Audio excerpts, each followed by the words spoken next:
السلام علیکم ورحمۃ اللہ وبرکاتہ.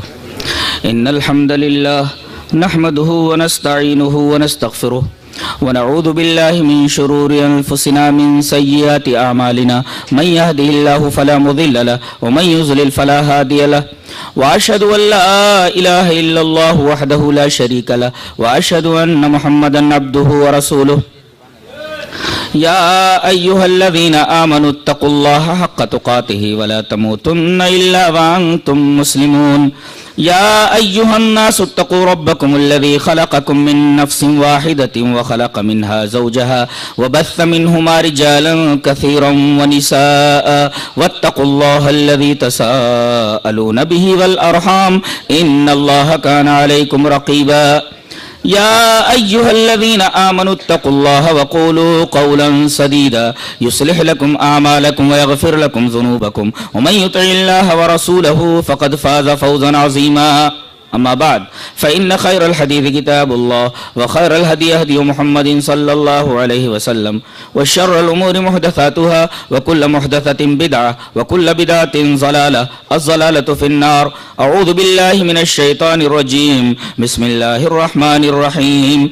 فبأي حديث بعده يؤمنون. اسٹیج پر رونق افروز حضرات علماء کرام، محترم بزرگوں، نوجوان بھائیوں، پیارے بچوں، خواتین اسلام، موضوع بحث ہے فتنہ انکار حدیث. تو بات یہاں سے شروع کرتے ہیں کہ انسانوں کے اوپر اللہ تبارک و تعالیٰ کی نعمتیں اتنی ہیں کہ کوئی ان نعمتوں کو شمار نہیں کر سکتا. اللہ نے ارشاد فرمایا وَإِن تَعُدُّوا نِعْمَةَ اللَّهِ لَا تُحْصُوهَا. اگر تم اللہ کی نعمت کو شمار کرنا چاہو تو شمار نہیں کر سکتے. تو پہلی بات تو یہ معلوم ہوئی کہ اللہ کی بہت ساری نعمتیں انسانوں کے اوپر ہیں اور انسان ان نعمتوں کا شکریہ تو درکنار ایک نعمت کا بھی شکریہ ادا نہیں کر سکتا. دوسری بات، جتنی بھی نعمتیں انسانوں کو دی گئی ہیں، عطا کی گئی ہیں، ہر نعمت اپنی جگہ انتہائی اہم ہے. تیسری بات، ان تمام نعمتوں میں سب سے اعلیٰ درجے کی نعمت کے بارے میں اگر سوال کیا جائے کہ وہ کیا ہے تو مومن کا ایک ہی جواب ہوگا کہ وہ نعمت ہدایت ہے. یہ وہ نعمت ہے جو صرف اللہ تبارک و تعالیٰ کی توفیق سے ملتی ہے. نہ نبی دے سکتا ہے، نبی صرف اراۃ الطریق کر سکتا ہے، راستہ دکھا سکتا ہے. منزل مقصود تک پہنچانا اور توفیق دینا یہ صرف اللہ تبارک و تعالیٰ ہی کا کام ہے. دلیل یہ حدیث پاک. وعن ابی ہریرہ رضی اللہ تعالی عنہ قال قال رسول اللہ صلی اللہ علیہ وسلم لعمہ قل لا الہ الا اللہ اشہد لک بها یوم القیامہ قال لولا ان تعيرني قريش يقولون انما حمله على ذلك الجزاء لاقررت عينك فانزل الله تعالى انك لا تهدي من احببت ولكن الله يهدي من يشاء. رواه مسلم في كتاب الايمان. حضرت امام مسلم اس حدیث پاک کو ایسے کتاب الایمان میں لائے ہیں. راوی حضرت ابو ہریرہ. حضرت ابو ہریرہ رضی اللہ تعالیٰ عنہ فرماتے ہیں کہ نبی کریم صلی اللہ علیہ وسلم نے اپنے چچا ابو طالب سے جو دنیا سے عالم آخرت کی طرف سفر کرنے والے تھے، فرمایا کہ آپ لا الہ الا اللہ کہہ دیجئے، میں اس لا الہ الا اللہ کی وجہ سے آپ کے ایمان کی گواہی دوں گا میدان حشر میں. انہوں نے کہا میرے بچے مجھے نار پسند ہے، آر پسند نہیں، اور اپنے باپ دادا کے دین پر مر گئے. نبی کریم صلی اللہ علیہ وسلم بڑے دلگیر ہوئے تو آیت کریمہ نازل ہوئی انک لا تہدی من احببت. جس سے آپ محبت کریں اس کو آپ ہدایت نہیں دے سکتے، ہدایت نہیں دے سکتے. اس کا مطلب یہ ہوا کہ ہدایت کا اختیار پورا کا پورا اللہ تبارک و تعالیٰ کے ہاتھ میں. یہی نبی کریم صلی اللہ علیہ وسلم کے مختار کل ہونے کا رد ہوا. انک لا تہدی من احببت، جس سے آپ محبت کریں اس کو ہدایت نہیں دے سکتے. تب کس کو ہدایت دیں گے آپ؟ اگر آپ مختار کل ہوتے تو کم سے کم اپنے محبوب چچا کو ہدایت دے دیتے. یہ تو مختار کل ہونے کی بالکل خلاف بات ہے کہ آپ اپنے محبوب چچا کو ہدایت نہیں دے پا رہے. اور اللہ یہ فرما رہا ہے انک لا تہدی من احببت، آپ جسے محبت کریں تو ہدایت نہیں دے سکتے. ولیکن اللہ یہدی من یشاء، اللہ جسے چاہے اسے ہدایت دیتا ہے. پتہ یہ چلا کہ نعمت ہدایت یہ سب سے بڑی نعمت ہے، اور جسے مل جائے سمجھو اسے سب سے بڑی نعمت مل گئی. اور عجیب بات تو یہ ہے کہ اسی نعمت کے بارے میں ہم دعا کرتے ہیں سورہ فاتحہ میں، جس کے پڑھے بغیر کوئی نماز نہیں ہوتی، اہدنا الصراط المستقیم، اے ہمارے رب تو ہمیں صراط مستقیم کی ہدایت کر، صراط مستقیم پر چلا۔ دیکھیے آپ ہدایت ہی کی دعا تو مانگ رہے ہیں، پتہ یہ چلا کہ سب سے بڑی دعا ہدایت کی دعا ہے۔ اور پانچویں چیز ترتیب دیکھیں، اللہ کی نعمتیں انسانوں پر بے شمار، تمام نعمتوں کا شکریہ ادا کرنا تو درکنار ایک نعمت کا شکریہ ادا نہیں کر سکتا۔ دوسرے نمبر پہ ہر نعمت اپنی جگہ انتہائی اہم ہے۔ تیسرے نمبر پہ سب سے بڑی نعمت نعمت ہدایت، یہ اتنی بڑی نعمت ہے صرف اللہ تبارک و تعالی ہی کی عطا سے آدمی کو ملتی ہے۔ اب اس کے بعد یہ جانیں کہ اللہ تبارک و تعالی نے اپنی یہ نعمت ہدایت دینے کے لیے اپنے بندوں کو ہمیشہ دو طریقے اختیار فرمائے ہیں، اور یہ ہدایت کا سلسلہ حضرت آدم سے شروع ہو کر کے جناب محمد رسول اللہ صلی اللہ علیہ وسلم پر ختم ہو گیا۔ دلیل قُلْنَا اهْبِطُوا مِنْهَا جَمِيعًا فَإِمَّا يَأْتِيَنَّكُم مِّنِّي هُدًى فَمَن تَبِعَ هُدَايَ فَلَا خَوْفٌ عَلَيْهِمْ وَلَا هُمْ يَحْزَنُونَ۔ جا تو رہے ہو، چلو بھاگو، چلے جاؤ دنیا میں۔ اب دنیا میں جانے کے بعد کان کھول کر ایک بات سن لو، فَإِمَّا يَأْتِيَنَّكُم مِّنِّي هُدًى، میری طرف سے تمہارے پاس ہدایت آئے۔ نکتہ کیا معلوم ہوا؟ ہدایت کا تعلق براہ راست آسمان سے۔ انسان پیروں کے پاس ہدایت دیکھ رہا ہے، پیر صاحب کے پاس ہدایت ہے، انسان اپنے امام کے پاس ہدایت دیکھ رہا ہے، جبکہ اللہ فرما رہا ہے ہدایت کا براہ راست تعلق اوپر سے ہے، میری طرف سے ہدایت آئے۔ اچھا، اب یہ ہدایت اللہ تبارک و تعالیٰ کسی کے گھر پہ اتار دیتا ہے، جا لے لے؟ اللہ تبارک و تعالیٰ اس کے لیے ایک سلیکٹڈ پرسن، ایک منتخب، ایک مخلص شخص کو چنتا ہے اور اسی کے ذریعے اس نعمت ہدایت کو اپنے بندوں تک پہنچاتا ہے۔ ایک ترتیب ہے، اس ترتیب کو ذہن میں رکھیے، بہت علمی باتیں ہیں سب، تو ایک ترتیب یاد رکھیں۔ تو اللہ تبارک و تعالیٰ نے اپنی اس سب سے اہم نعمت کو اپنے بندوں کو دینے کے لیے دو ذرائع استعمال فرمائے، ایک کتاب، دوسرے رسول کی شخصیت۔ اور عجیب بات تو یہ ہے کہ یہ دونوں لازم و ملزوم ہیں، کتاب کو نبی سے، نبی کو کتاب سے الگ نہیں کیا جا سکتا۔ اگر نبی سے کتاب کو الگ کر دیا جائے تو کتاب اس کشتی کی سی ہے جس کا کوئی ملاح نہ ہو، اور اگر نبی کو کتاب سے جدا کر دیا جائے تو آدمی ملاحی کو خدا سمجھ بیٹھے گا، اسے ہی سب کچھ سمجھ بیٹھے گا، منزل پر پہنچنے کے بجائے منزل کے مسافر ہی کو خدا سمجھ بیٹھے گا۔ اس کا مطلب یہ کہ کتاب اور رسول دونوں لازم و ملزوم ہیں، ان دونوں کو ایک دوسرے سے جدا نہیں کیا جا سکتا۔ دلیل کے طور پر وہ حدیث لے لیں، دونوں کو ایک دوسرے سے جدا نہیں کیا جا سکتا۔ حدیث اس طرح وعن ابی ہریرہ رضی اللہ تعالی عنہ قال قال رسول اللہ صلی اللہ علیہ وسلم انی قد ترکت فیکم شیئا لن تضلوا بعدہما کتاب اللہ و سنتی ولن یتفرقا حتی یرد علی الحوض، رواہ الحاکم فی المستدرک فی کتاب العلم۔ حضرت امام حاکم مستدرک علی الصحیحین کتاب العلم کے اندر یہ روایت لائے، مشہور روایت ہے۔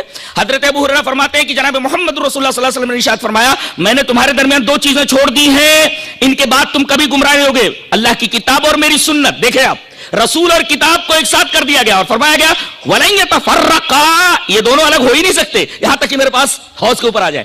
تو کتاب اور نبی کی شخصیت یہ دونوں لازم و ملزوم ہیں، ایک کو دوسرے سے الگ نہیں کیا جا سکتا۔ اب کوئی یہ کہے میں قرآن مانتا ہوں حدیث نہیں مانتا، یہ کتاب کو سنت سے اور سنت کو کتاب سے، نبی کو کتاب سے، کتاب کو نبی سے الگ کرنے والی بات ہے، یہ پاگل ہی کر سکتا ہے آدمی۔ یہ شخص اس کے دماغ کے سارے اسکرو ڈھیلے ہوتے ہیں، وہی آدمی بولے گا کہ ایک صورت میں تو وہ ملاح کو ہی سب کچھ سمجھ بیٹھتا ہے، رہرو ہی کو خدا سمجھ بیٹھتا ہے، اور دوسری صورت میں وہ ایسی کشتی پر بیٹھا ہوا ہے جس کشتی کا کوئی ملاح نہیں ہے، اور ایسی حرکت صرف ایک پاگل ہی کر سکتا ہے۔ اچھا، یہ ہمارے اس بیان کی تمہید تھی۔ اب آگے ہم بڑھتے ہیں اور یہ بتاتے ہیں کہ جیسے جیسے قرآن، اب دونوں کو ایک دوسرے سے جب الگ نہیں کیا جا سکتا تو دونوں کی حفاظت ضروری ہے، دونوں کی حفاظت ضروری ہے۔ کتاب کی بھی حفاظت ضروری ہے اور کتاب کی شرح اس کی بھی حفاظت ضروری ہے. ایسا کیا کہ کتاب کی حفاظت ہو مگر شرح کی حفاظت نہ ہو, ورنہ آدمی کیا سے کیا سمجھ لے گا. میں ایک بات بولتا ہوں, ہر جگہ کا عرف الگ الگ ہوتا ہے. میری بات سمجھ رہے ہیں نا؟ ہاں, تھوڑا کتابیں بھی پڑھا کرو تاکہ بات کو آسانی سے سمجھا جا سکے. ہر جگہ کا ایک عرف ہوتا ہے. میں نے ایک کاغذ کے اوپر لکھا کیا بات ہے. کیا لکھا ہم نے؟ کیا بات ہے. کیا اور بات اور ہے کتنے الفاظ ہیں؟ کیا بات ہے. اب میں آپ کے پاس بھیجتا ہوں وہ کاغذ کا ٹکڑا. اب آپ میری مراد بغیر میرے بتائے سمجھ سکتے ہیں, یا میں جب تک اس جملے کی مراد کسی سے نہ کہوں کہ جا کر اس آدمی کو بتا دے, کیا میرے جملے کی مراد سمجھ سکتا ہے؟ وہ یوں پڑھا جا سکتا ہے, کیا بات ہے. مستفسرانہ انداز ہے. کیا بات ہے, فجائیہ انداز ہے, تعجب کا انداز ہے. کیا بات ہے. اچھا, کیا بات ہے. تو اگر میں اپنی مراد کو متکلم اپنی مراد کو مخاطب کے سامنے ظاہر نہ کرے تو کیا متکلم کی مراد کو مخاطب سمجھ لے گا؟ مثال سامنے, میں نے لکھ دیا کیا بات ہے. کسی شاعر نے بہت اچھا کہا ہے, کہتا ہے, یونس بہت اچھا شعر ہے, کہتا ہے گر مصور صورت آ دل سے تا خواہت کشید لیک حیرانم کہ نازش را چسا خواہت کشید. ارے محبوب کی تصویر تو کاغذ پر بنائی جا سکتی ہے, لیکن اس کی ناز و ادا کو کیسے تصویر پر اتارو گے؟ اس لیے کہ ناز و ادا کیفیات سے متعلق ہے, اور کیفیات کو کاغذ کے اوپر, کرتاس کے صفحے کے اوپر نہیں اتارا جا سکتا, ممکن ہی نہیں ہے.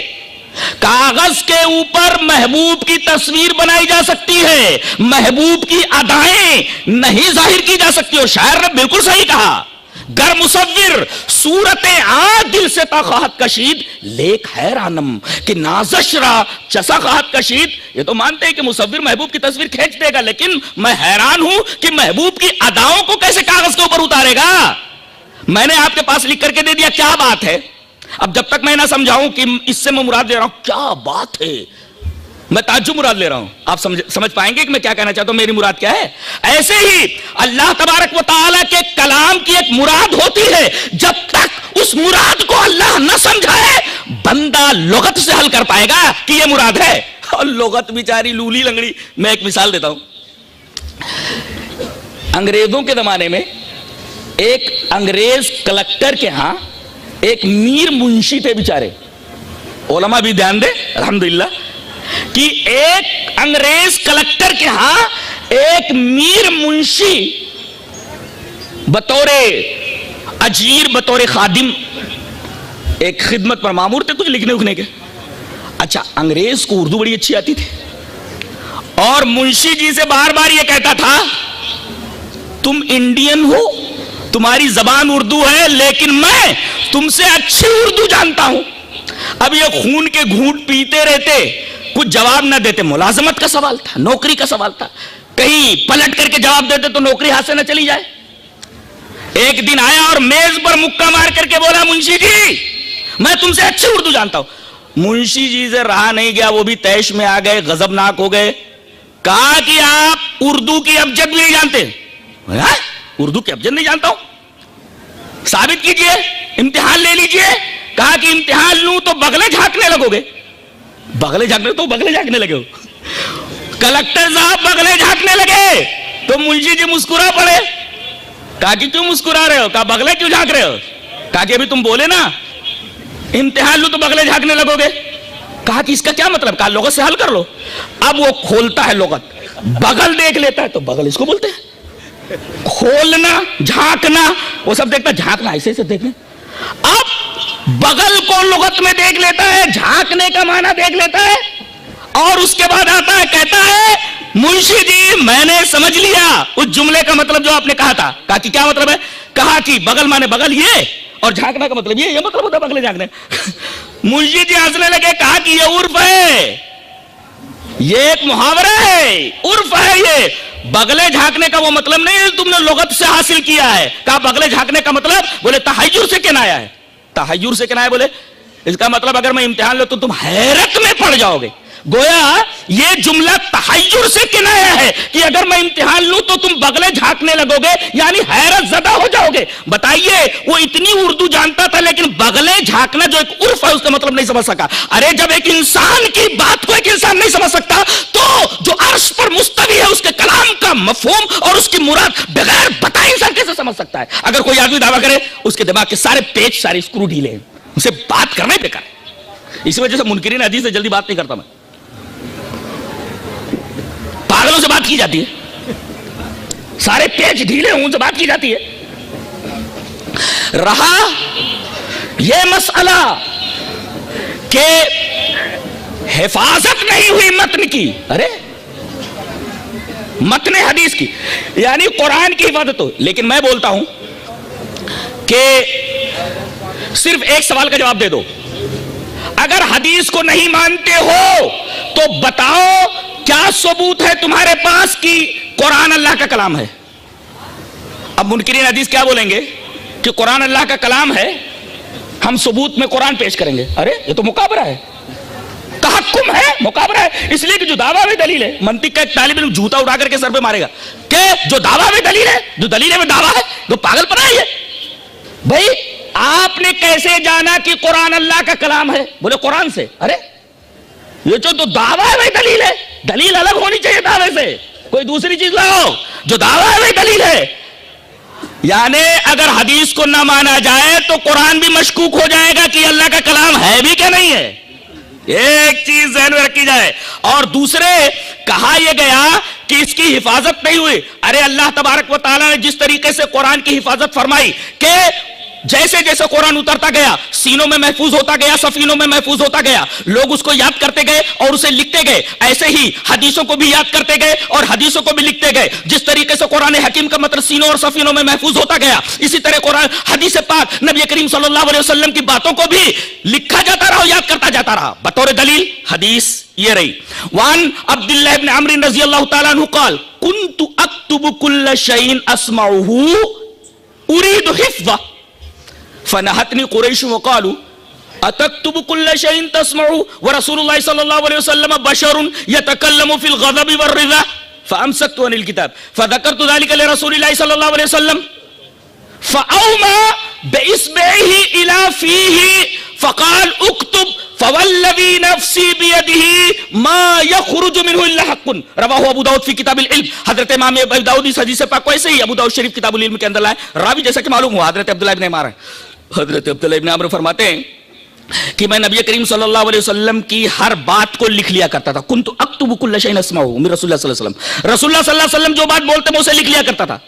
لکھنا ثابت ہوا, کتابت ثابت ہوئی. کائے بے لکھ لو اريد حفظه, اريد حفظه, تاکہ میں رسول کی اس حدیث کو یاد کر لوں. یہ حدیث بتا رہی ہے کہ حدیث لکھی بھی جاتی تھی, حدیث حفظ بھی کی جاتی تھی.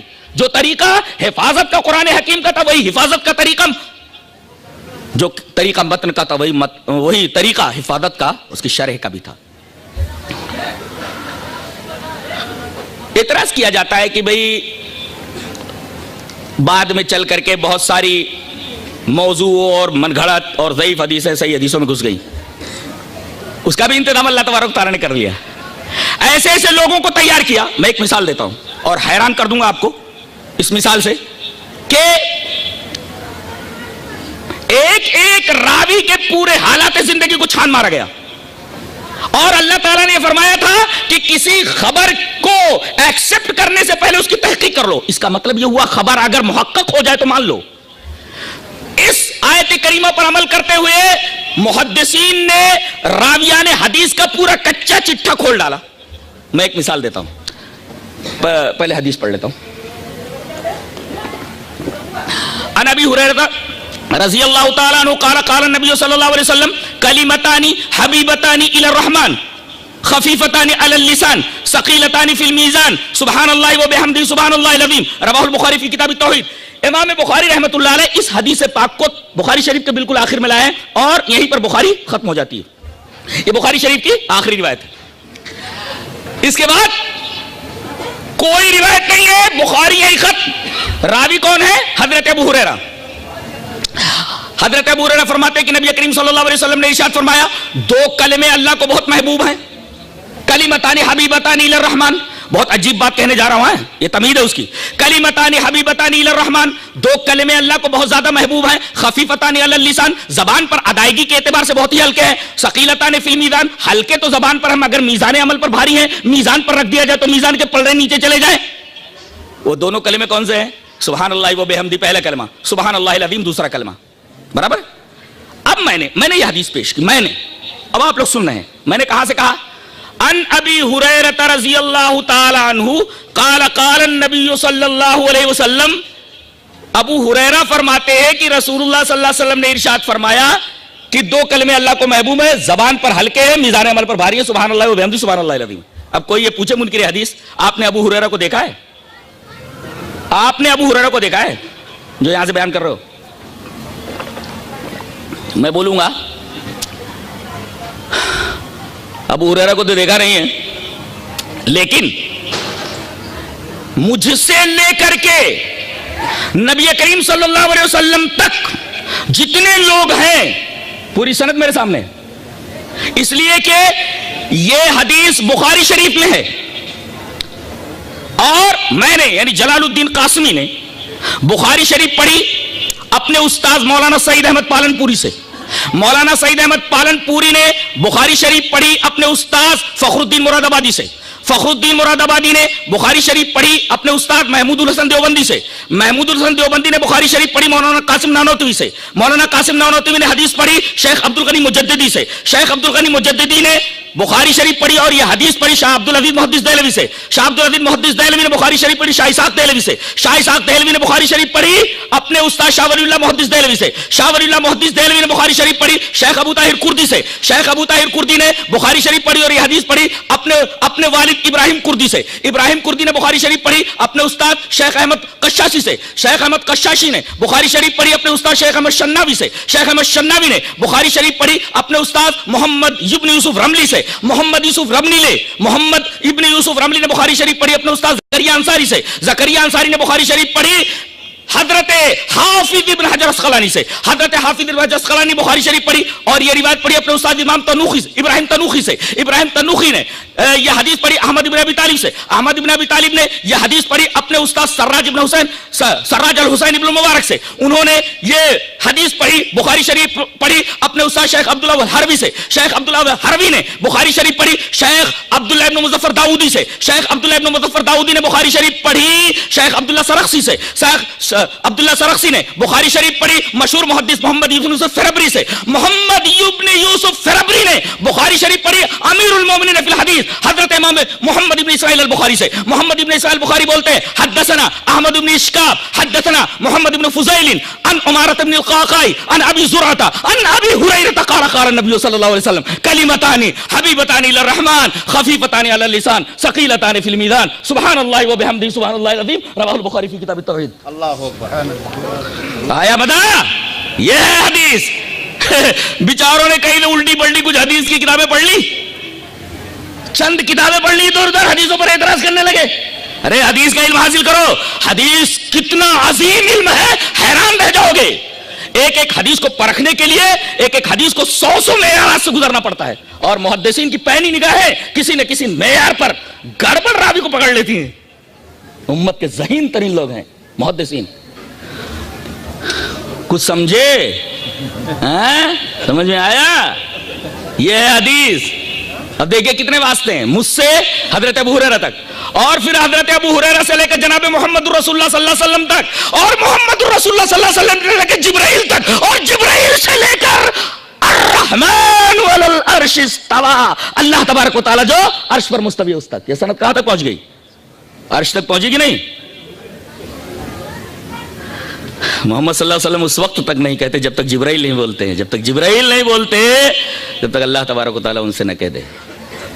یہ میں نہیں کہہ رہا، اللہ تبارک و تعالیٰ نے ارشاد فرمایا وَالنَّجْمِ إِذَا هَوَى مَا ضَلَّ صَاحِبُكُمْ وَمَا غَوَى وَمَا يَنطِقُ عَنِ الْهَوَى إِنْ هُوَ إِلَّا وَحْيٌ يُوحَى. میرا حبیب میرا نبی جب بولتا ہے تو اس کی کسی بات کے اندر اس کے ہوا کی، اس کی خواہش نفس کی آمیزش نہیں ہوتی. وہ جو بولتا ہے زبان اس کی ہوتی، بات میری ہوتی ہے.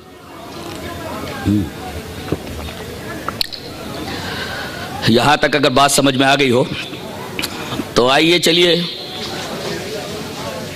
حدیث کی عظمت پر چند سوالات کر لیتے ہیں۔ ایک سوال یہ کیا جاتا ہے کہ بعض حدیثیں عقل کے خلاف ہیں، اب وہ عقل کی میزان پر تل جائے، پوری اتر جائے تو ہم مانیں گے۔ میں تو کہتا ہوں قرآن کی بھی بعض باتیں عقل کے خلاف ہیں تو آپ نہیں مانو گے؟ میں کہتا ہوں آگ کا کام کیا ہے؟ عقل کیا بولتی ہے؟ جلانا نا، کہ ٹھنڈی ہو جانا۔ لیکن اللہ فرماتا ہے کہ حضرت ابراہیم علیہ السلام کو جب آگ میں ڈالا گیا تو ٹھنڈی ہو گئی، خلاف عقل ہے یہ، نہ مانو۔ ادھر حضرت ابراہیم علیہ السلام کو آگ میں ڈالا گیا، ادھر حکم ہوا قلنا یا نار کونی بردم وسلاما علی ابراہیم، یہ تو آگ کے مزاج کے خلاف ہے، آگ کا مزاج جلا دینا، لیکن یہ ٹھنڈی ہو گئی، عقل نہیں مانتی۔ حضرت سلیمان علیہ السلام نے کہا کون ہے جو ملکہ سبا کا تخت جلدی سے جلدی لے آئے؟ ایک عفریت اٹھا جنوں میں سے، قال عفریت من الجن انا آتیک بہ قبل ان تقوم من مقامک، دربار برخاست ہونے سے پہلے میں لے آؤں گا۔ ایک علم والا کھڑا ہوا، قال الذی عنده علم من الکتاب انا آتیک بہ قبل ان یرتد الیک طرفک، پلک جھپکتے ہی 1500 کلومیٹر کے فاصلے سے وہ چیز، بتائیے میٹر اٹھ کر کے 1500 کلومیٹر کے فاصلے، اب تک سائنس وہاں نہیں پہنچی ہے، مانیں گے آپ؟ بھائی تصویریں تو آ جا رہی ہیں لیکن 1500 کلومیٹر کے فاصلے سے تقریباً کوئی مادی چیز اٹھ کر کے سامنے آ جائے، سائنس وہاں تک پہنچی ہے؟ قطعاً نہیں، یہ بھی عقل میں نہ آنے والی بات ہے۔ تو بہت ساری باتیں ایسی ہیں جو عقل میں نہیں آتی اور صحابہ کرام نے اسے مانا۔ میں کہتا ہوں کہ کون سی عقل استعمال کریں گے آپ اپنی عقل استعمال کریں گے یا محدثین کی عقل استعمال کریں گے یا فلاسفہ کی عقل استعمال کریں گے یا منطقیین کی عقل استعمال کریں گے، سیاستدانوں کی عقل استعمال کریں گے، تاجروں کی عقل استعمال، کون سی عقل معیار ہے بھائی؟ حدیث کی صحت کے لیے معیار کون سی عقل ہے؟ عقلیں تو مختلف ہیں، کون سی عقل معیار ہے؟ پہلے وہ عقل لاؤ جس کو تم معیار سمجھتے ہو، اس کے بعد بحث جاری ہوگی، اس کے بعد بحث ہوگی۔ تو جہاں تک عقل کا معاملہ ہے، اسی وجہ سے نبی کریم صلی اللہ علیہ وسلم نے پہلے ہی فرما دیا تھا کہ کچھ بات ایسے آئیں گے بد دماغ لوگ جو کہیں گے جو باتیں ہماری عقل پر پوری نہیں اترتی ہم نہیں مانتے۔ نبی کریم صلی اللہ علیہ وسلم نے اپنے داماد محترم کی روایت سے وہ بات ہم تک پہنچا دی۔ حدیث اس طرح، وعن علی رضی اللہ تعالیٰ عنہ قال لو كان الدين بالرأي لكان اسفل الخف اولى بالمسح من اعلى وقد رايت رسول الله صلی اللہ علیہ وسلم يمسح ولا ظاهر خفيه رواه ابو داؤد في کتاب الطهارة۔ حضرت امام ابی داؤد اس حدیث پاک کو ایسے کتاب الطہارہ کے اندر لائے، راوی نبی کریم صلی اللہ علیہ وسلم کے داماد محترم حضرت علی رضی اللہ تعالیٰ عنہ۔ حضرت علی فرماتے ہیں کہ اگر دین کی بنیاد عقل کے اوپر ہوتی تو موضع پر مسح اوپر سے نہیں بلکہ نیچے سے ہوتا، اس لیے کہ عقل کہتی ہے کہ گندگی جہاں لگے۔ اچھا منکرین حدیث سے یہ پوچھے وضو کے قائل ہو، نماز پڑھتے ہو؟ بولے نماز پڑھتے۔ اچھا وضو کرتے ہو؟ بولے ہاں، تو وضو کرنے کے بعد نماز ہو جائے گی؟ بولے ہاں ہو جائے گی، لیکن وضو ہی خلاف عقل ہے، ٹوٹتا کہیں دھلوایا کہیں جاتا ہے، خلاف عقل ہے۔ اس کا مطلب یہ ہے کہ آپ نماز بھی نہ پڑھیں، یہ بھی خلاف عقل، وضو خلاف عقل ہے۔ اور عقل نہیں لڑائی جاتی، صحابہ کرام رضوان اللہ تعالی علیہم اجمعین کا طریق یہ تھا کہ عقلیں نہیں لڑاتے تھے۔ اس سلسلے میں آپ کے سامنے 2 حدیثیں پیش کرتا ہوں، پیش کروں۔ حدیث ایک حضرت معاذہ سے، حدیث اس طرح، وعن معاذہ قالت سألت عائشہ رضی اللہ تعالی عنہ فقلت ما بال الحائض تقضی الصوم ولا تقضی الصلاة قالت انت حروریہ قلت لست بحروریہ ولكنی اسأل قالت كان يصيبنا ذلك فنؤمر بقضاء الصوم ولا نؤمر بقضاء الصلاة رواہ مسلم کی کتاب الحیض۔ حضرت امام مسلم رحمہ اللہ اس حدیث پاک کو ایسے کتاب الحیض کے اندر لائے، مسلم کتاب الحیض میں روایت موجود ہے حضرت معاذہ سے۔ حضرت معاذہ آتی ہے اور کہتی ہے ام المومنین عائشہ رضی اللہ تعالیٰ سے ایک سوال کرنا ہے۔ کہا کہ پوچھو۔ کہا کہ سوال یہ کرنا ہے کہ عورت جب رمضان کے روزے رکھ رہی ہو اور وہ ماہواری میں چلی جائے تو جو روزے چھوٹ جائیں رمضان کے بعد اس کی قضا ضروری ہے، قضا کروائی جاتی، لیکن اس پیریڈ کے اندر اگر نمازیں چھوٹ جائیں تو بظاہر عقل یہ کہتی ہے کہ بھئی چلو 7 روزے چھوٹے، اس حالت میں رمضان کے بعد 7 روزے معلوم ہے چھوٹ گئے، قضا کر لے۔ اب کسی کو اگر منسیس تقریباً 3 دن آتی ہے تو 3 دن 5 15 وقت کی نمازیں معلوم ہے، اس کی قضا کا حکم کیوں نہیں دیا گیا؟ وہ پوچھتی ہیں، سمجھ میں بات نہیں آ رہی ہے، کہہ رہی ہیں کہ حائضہ کو نبی کریم صلی اللہ علیہ وسلم روزوں کی قضا کا حکم کیوں دیتے تھے؟ ایسا کیوں ہے کہ حائضہ روزوں کی قضا کرے نماز کی قضا نہ کرے؟ عقل یہ کہتی ہے کہ روزہ یہ مفضول ہے اور نماز افضل ہے، تو افضل کی قضا نہیں کروائی جاتی، مفضول کی قضا کروائی جاتی ہے. یہ بھی عقل کے خلاف ہے، عقل کے خلاف ہے. یہ نماز بڑی ہے روزے سے، تو جو چھوٹا ہے اس کی قضا کروائی جاتی ہے، جو بڑا ہے اس کی قضا نہیں کروائی جاتی. تو حضرت عائشہ رضی اللہ تعالیٰ نے پوچھا انت حروری ہے کیا؟ تیرا تعلق خارجیت سے کیا؟ ہر بات کو عقل کے پیمانے پر تولنا اور کج فکر ہونا، اس طریقے کے سوالات. ہر حکم کی لم جاننا، ہر حکم کی علت جاننا، اس لیے کہ احکام علت پر منحصر نہیں ہے. جنہوں نے شریعت کا گہرا مطالعہ کیا وہ اچھی طرح جانتے ہیں. اب یہ لم پوچھ رہی ہیں کہ ایسا کیوں ہے. حضرت عائشہ رضی اللہ تعالیٰ نے پوچھا انت حروری ہے کیا؟ تو حروری ہے؟ قلت لست بحروریہ، میں حروریہ نہیں، ولیکن اصل ایک سوال ہے پوچھ رہی ہوں بس، ولیکن اصل پوچھ رہی ہوں. حضرت عائشہ رضی اللہ تعالیٰ عنہ نے بڑا پیارا جواب دیا، آب ذری سے لکھے جانے کے لائق ہے. فرمایا تیرے سوال کا جواب یہ کان یصیبنا ذلک، عورتوں کو یہ حالت درپیش ہوتی تھی. فنؤمر بقضاء الصوم ولا نؤمر بقضاء الصلاۃ، ہم کو حکم دیا جاتا تھا کہ روزے قضا کریں اور ہم کو حکم نہیں دیا جاتا تھا نمازوں کی قضا کا. دیکھیے آپ بالکل یہ ڈیپینڈ ہو گئی اور مسئلہ بتا دیا کہ نبی کی بات اس سلسلے میں حرف آخر ہے. وہی بات حضرت علی رضی اللہ تعالیٰ عنہ فرما رہے ہیں کہ بظاہر عقلیہ کہتی ہے کہ موضوع پر مسا نیچے سے ہونا چاہیے، تلوے سے، اور میں نے یہ دیکھا کہ نبی کریم صلی اللہ علیہ وسلم موضوع کو اوپر سے مسا کر رہے ہیں. وقد رأیت رسول اللہ صلی اللہ علیہ وسلم یمسح علی ظاہر خفیہ، بھی خلاف عقل ہے. چلیے ایک حدیث اور پڑھتے ہیں. حدیث اس طرح وعن زید بن اسلم عن ابیہ قال سمعت عمر بن الخطاب رضی اللہ تعالیٰ عنہ یقول فیما الرملان اليوم والکشف عن المناکب وقد اتا اصل میں وطا تھا، ثبت و ارسا، یہ واو الف سے بدل گیا حمزہ سے. تو حدیث اس طرح وعن زید بن اسلم عن ابیہ قال سمعت عمر بن الخطاب رضی اللہ تعالیٰ عنہ یقول فیما الرملان اليوم والکشف عن المناکب وقد اطأ اللہ الاسلام ونفى الكفر واہلہ مع ذلك لا ندع شيئا كنا نفعله على عهد رسول اللہ صلی اللہ علیہ وسلم. رواہ ابو داؤد فی کتاب المناسک. حضرت امام ابی داؤد اس حدیث پاک کو ایسے کتاب المناسک کے اندر راوی حضرت زید بن اسلم ہے. وہ اپنے باپ سے روایت کرتے ہیں کہ انہوں نے سنا حضرت عمر بن خطاب رضی اللہ تعالیٰ عنہ کو یہ فرماتے کہ آج رمل کی ضرورت کیا ہے. رمل سمجھتے ہیں کہ جب آدمی حج کرنے کے لیے عمرہ کرنے کے لیے جاتا ہے تو جب طواف کرتا ہے تو پہلے 3 چکروں کے اندر فرسٹ جو 3 اشواط ہیں اس کے اندر ذرا سینہ نکال کر کے اور ذرا کندھے وندے تھوڑا اکڑ کر کے تھوڑا چلتا ہے رمل. تو کہہ رہے ہیں کہ یہ تو ایک علت کی بنا پر تھا.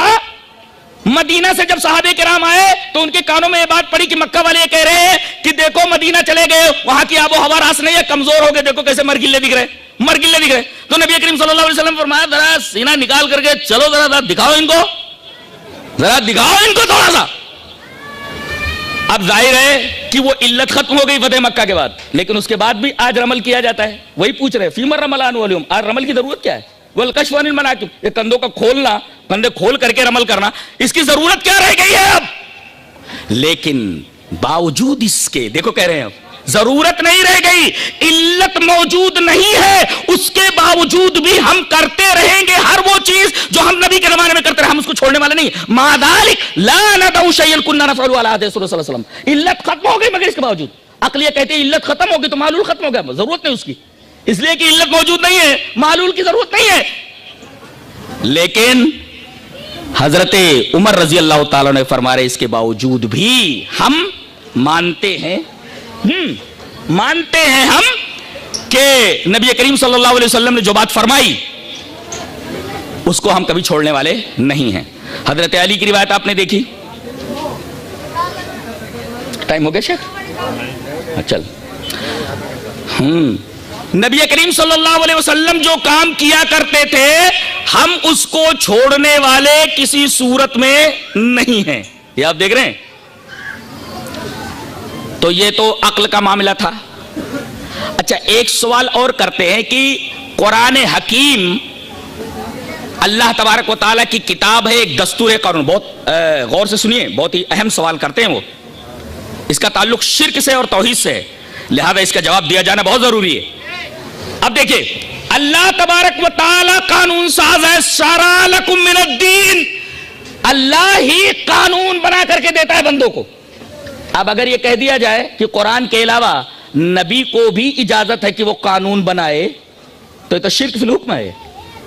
وَلَا يُشْرِكُ فِي حُکْمِهِ أَحَدًا, اللہ تبارک و تعالیٰ اپنے حکم میں کسی کو شریک نہیں کرتا. تو یہ اللہ کی بات کو, قرآن کو ماننے کے بعد حدیث کو ماننا در حقیقت شرک فی الحکم ہے.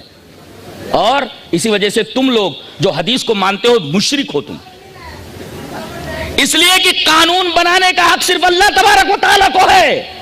اچھا, اب تم نے یہ اختیار نبی کو دے دیا تو گویا اللہ تبارک و تعالیٰ کی ایک صفت کے اندر, صفت تصرف میں تم نے نبی کو بھی داخل کر دیا. اگر شرک اس چیز کا نام نہیں تو شرک سمجھاؤ کہ چیز کا نام ہے. یہ بہت ہی اہم سوال ہے. ہم چاہتے ہیں ذرا رک کر کے اس سوال کا جواب کھوجیں اور اس سوال کا جواب آپ کے سامنے پیش کریں. بہت ہی اہم سوال ہے. سوال سمجھ میں آیا؟ بھائی اللہ تبارک و تعالیٰ ہی کو قانون بنانے کا حق ہے, برابر ہے, وہی بنا کر کے دے گا, اس لیے کہ انسان کی فطرت سے وہی واقف ہے انسان کو کیا چاہیے کیا نہیں چاہیے, قانون دے دیا اس نے. اب ہم یہ کہیں کہ نبی بھی قانون بنا کر کے دے گا تو گویا کہ نبی کو بھی ہم نے اللہ تبارک و تعالیٰ کی قانون سازی کے اندر شریک کر لیا. اس کو شرک فی الحکم کہتے ہیں اور قرآن حکیم میں اس کو منع کیا گیا ہے. وَلَا يُشْرِكُ فِي حُکْمِهِ أَحَدًا, اللہ تبارک و تعالیٰ اپنے حکم میں کسی کو شریک نہیں کرتا. اب اگر کوئی مانتا ہے حدیث کو تو اللہ کی کتاب کا انکار کرتا ہے, اس آیت کا انکار کرتا ہے اور مشرک ہے وہ. سوال سمجھ میں آیا؟ سوال کی تقریر سمجھ میں آئی؟ اب ہم جواب دے رہے ہیں. یہ اس وقت ہوتا جب نبی اپنی مرضی سے کسی بات کو کہتے, اپنی مرضی سے کوئی فعل کرتے یا حکم دیتے. اس کی تو ممانعت کر دی گئی ہے. اللہ نے فرمایا وَلَوْ تَقَوَّلَ عَلَيْنَا بَعْضَ الْأَقَاوِيلِ لَأَخَذْنَا مِنْهُ بِالْيَمِينِ ثُمَّ لَقَطَعْنَا مِنْهُ الْوَتِينَ, اگر میرے حوالے سے میرا نبی کچھ کہے تو میں اس کا دائنا ہاتھ پکڑ لوں, اس کے شہرک کاٹ دوں.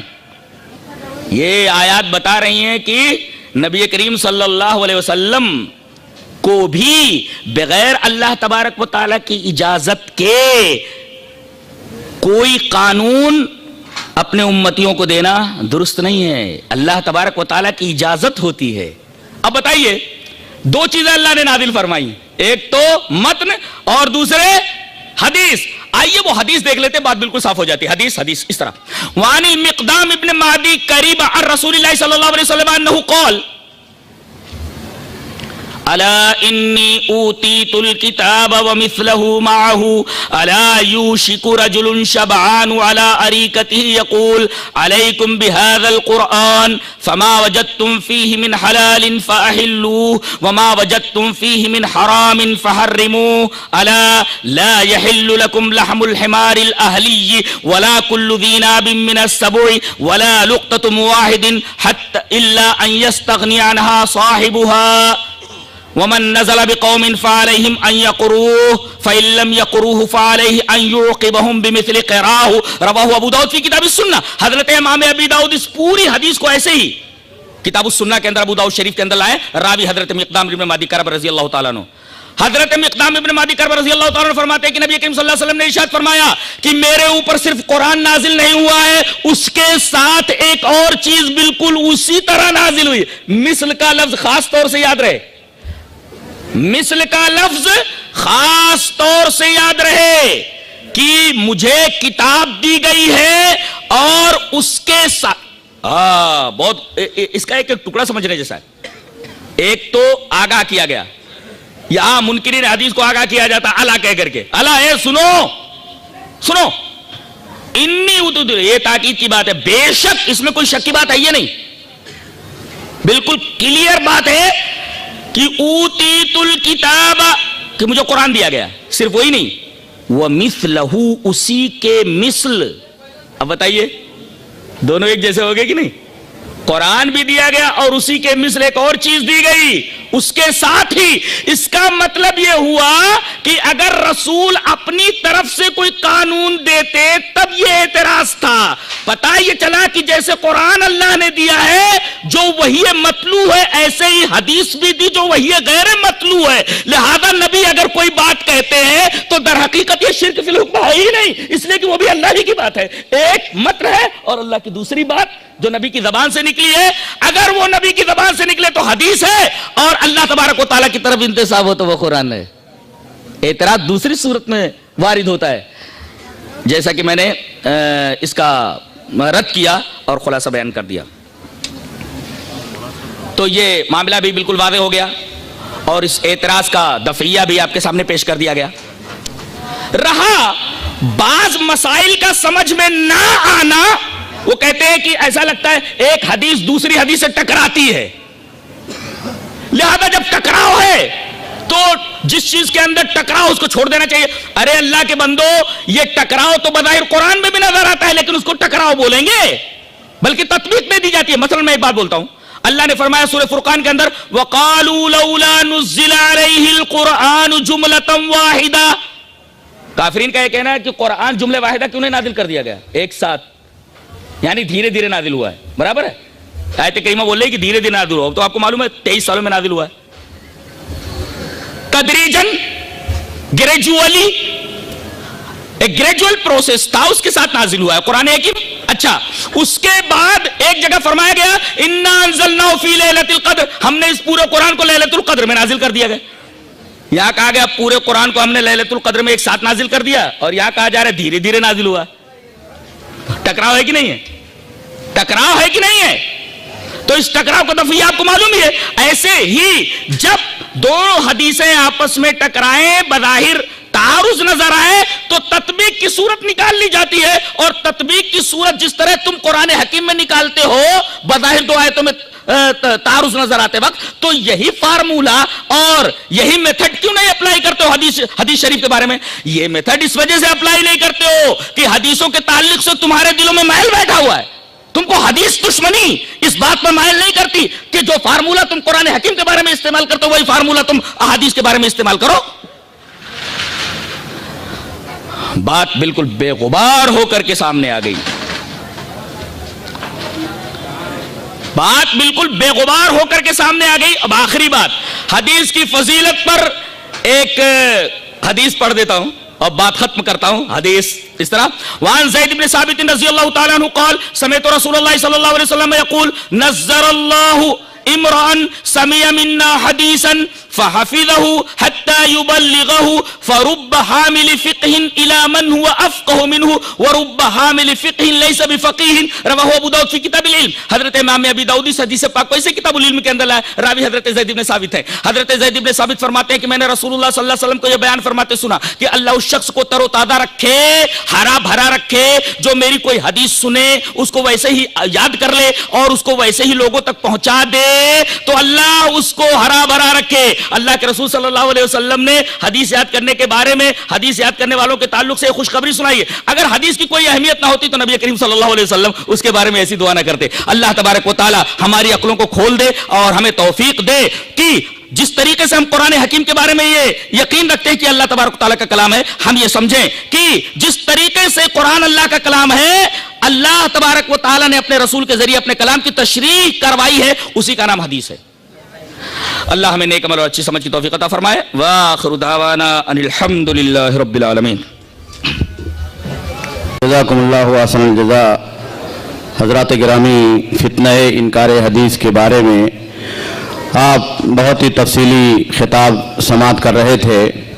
دراصل یہ فتنہ معتزلہ اور خوارج کی دین ہے، جو عقل پرستی اور رائے اور قیاس کے نتیجے میں اس کائنات کے اندر وجود میں آیا، اور اس کے مقابلے میں محدثین کرام نے اپنا خون جگر دے کر اللہ کے نبی جناب محمد رسول اللہ صلی اللہ علیہ وسلم کے حدیثوں کی حفاظت کی، اور حدیثوں کے حفاظت کا یہ سلسلہ قیامت تک دنیا کے اندر جاری اور ساری رہے گا.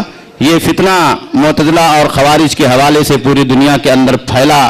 ہمارے ملک ہندوستان کے اندر بھی یہ فتنہ رونما ہوا، اور جا بجا اس فتنے کو آج بھی جگایا جاتا ہے اور لوگوں کے درمیان اسے پھیلایا جاتا ہے.